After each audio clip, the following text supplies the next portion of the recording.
دعوت media YouTube channel, محبت کا پیغام، انسانیت کے نام۔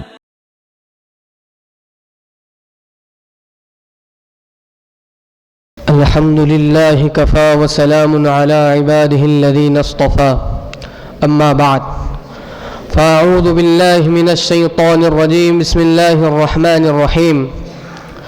وما أرسلناك إلا رحمة للعالمين.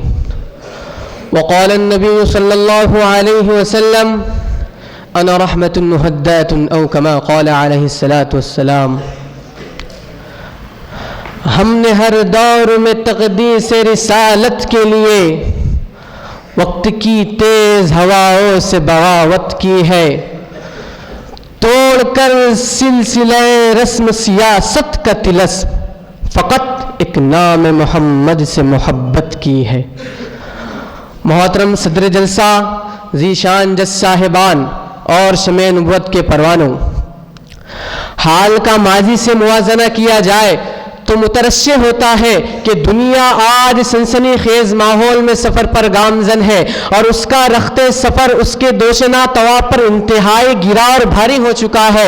ہیجان اور بدامنی، بے اطمینانی، دہشت اور خوف انسانیت کا جیسے مقدر بن چکا ہے. مغرب کی زیر سایہ پروان چڑھنے والی بے خدا تہذیب نے اس کی سعادتوں کو سیاہ بختیاں اور حرمہ نصیبیوں میں بدل دیا ہے. برق و بخارات اور نظر کو خیرہ کر دینے والے ایجادات کے باوجود دنیا اس کی رہبری میں تاریکی کے ایک گہرے غار کی طرف روا دوا ہے. وہ انجان راہوں کا مسافر بن کر مغرب کی ہاتھ اپنی باغ ڈور تھما کر گویا ایک خشک کنویں کی طرف سر پر دوڑ رہا ہے. تو مجھے کہنے دیجئے، جس قدر تسخیر شمس قمر ہوتی گئی، زندگی تاریخ سے تاریخ تر ہوتی گئی، کائنات ماہ و انجم دیکھنے کے شوق میں اپنی دنیا سے یہ دنیا بے خبر ہوتی گئی. محترم حضرات، اس بو قلمونی دنیا میں رنگا رنگ مختلف الخیالات بھات بھات کے ضمیر رکھنے والے شاہان دنیا، سربراہان مملکت آتے رہے، جن کا شور، رعب، دبدبا، سطوت و طاقت، شوکت و عظمت، حکومت و سلطنت، جنگوں میں فتوحات، کامیابیاں اہل جہاں کے لیے باعث ننگ و ناموس، باعث زحمت اور باعث نفرت و ذلت ثابت ہوتی رہی ہے. قرآن کریم نے ایسے تمام تر شاہان سربراہان مملکت جو دنیا جہاں کے لیے باعث شرم ہوئے ہیں، ان کی فتح کی بات کی زندگی کا ہمہ پہلو نقشہ کھینچا ہے. فرمایا: ان الملوک اذا دخلوا قریۃ افسدوها وجعلوا عزت اہلها اذلہ، کہ جب خدا نہ رسیدہ بادشاہ کسی بستی میں داخل ہوتے یا فتح حاصل کر لیتے، فساد مچاتے، بگاڑ پیدا کرتے، عزتوں کو پائمال کرتے. یہ تو ان کا طرز عمل کس قدر متکبرانہ متعصبانہ ہوتا. وہ جبر، قہر اور ظلم و بربریت کا کیسا ماحول گرم کرتے. دنیا کی پوری تاریخ ان بدقماشوں سے بھری پڑی ہے. قدیم زمانے میں، عہد وسطیٰ اور موجودہ عہد میں، کیا دنیا نہیں جانتی کہ صلیبیوں نے کیا گل کھلائے ہیں؟ بخت نصر کی تاریخ سے کون واقف نہیں؟ سکندر اعظم کو کون نہیں جانتا؟ کتنے جانوں کا اطلاف کیا، کتنے عقوبت کھانے لاشوں سے بروا دیے. ہاں، کون ہے جو بخت نصر کی تاریخ سے واقف نہیں؟ زمانے جاہلیت میں اوس و خزرج کی لڑائی سے کون واقف نہیں؟ محترم حضرات، دنیا میں ہمیشہ سے ہوتا آیا ہے اور ہنوز ہو رہا ہے کہ طاقت و قوت کے زام باطل میں کمینے انسانیت کو اپنی ہوس کا شکار بناتے آئے ہیں. نہ اہلوں نے اپنی اہلیت جتلانے کے لیے ہمیشہ سے اہل حق، باکردار اور باصلاحیت انسانوں کو ستایا ہے. کمینے دنیا میں ادھم مچاتے رہے، مگر ہاں اس دھرتی پر ایک ذات خاص ستودہ صفات محمد عربی صلی اللہ علیہ وسلم کی ایسی بھی آئی، جس نے حکومت و سلطنت پا کر بھی، طاقت و قوت کے حاصل ہونے کے باوجود بھی کسی ایک انسان کی گردن تو کیا ماری، دل آزاری تک نہ کی. ہو لاکھوں درود اس آقا پر بت جس نے سارے توڑ دیے، دنیا کو دیا پیغام سکون اور باطل کے منہ موڑ دیے.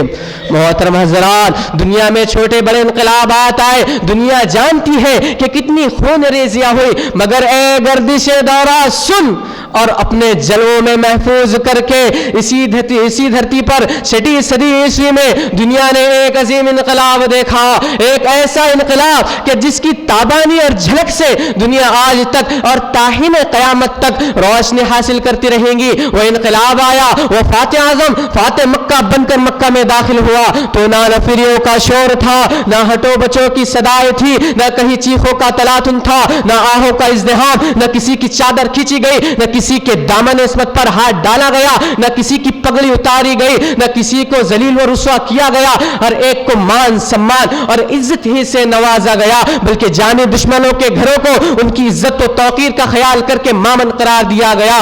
تاریخ کہتی ہے کہ احقاق حق اور ابدال باطل کے لیے مجبوراً عہد نبی صلی اللہ علیہ وسلم میں 23 غزوے اور 44 سریے پیش آئے, مگر ان تمام میں ایک مثال بھی آپ کو ایسی نہیں ملے گی کہ دسترس حاصل ہونے کے باوجود نبی علیہ الصلوۃ والسلام نے کسی کے ساتھ کوئی زیادتی کی ہو یا کسی کے ساتھ کوئی ناروا سلوک کیا ہو. غزوات نبی میں آپ کو نبی علیہ الصلوۃ والسلام کی بے شمار مظاہر رحمت نظر آئیں گی. محترم حضرات, 3 ہجری کا زمانہ ہے, جنگ غطفان کا مرحلہ پیش آتا ہے. قبیلے بنی محارب کا ایک بدقماش دشمن دوسر نبی علیہ الصلوۃ والسلام پر تلوار سوچ کر حملے کے لیے سینے پر آدمکتا ہے. نبی علیہ الصلوۃ والسلام کی آنکھ کھلی, دشمن کو سر پر پایا. دشمن بڑے تم تراک اور متکبرانہ لہجے میں کلام کرتا ہے, یا محمد من یمنعک منی, اے محمد تجھے مجھ سے کون بچائے گا, ہائے ہائے اے محمد تجھے مجھ سے کون بچائے گا. جب تلوار چند منٹوں کے بعد نبی علیہ الصلوۃ والسلام کی دست میں آئی اور یہی الفاظ آپ نے دہرائے تو تاریخ کہتی ہے کہ وہ ہکا بکا اپنا سمو لے کر رہ گیا. اس کی ملتجی نگاہیں نبی علیہ الصلوۃ والسلام سے اپنی زندگی کی بھیک مانگ رہی تھی, لیکن پھر بھی نبی علیہ الصلوۃ والسلام نے ایسے جانی دشمنوں کو معاف کر دیا. یہ تھے میرے نبی کے اخلاق. شاعر کہتا ہے, ارباب نظر کو کوئی ایسا نہ ملے گا, بندے تو مل ہی جائیں گے میرا نہ ملے گا.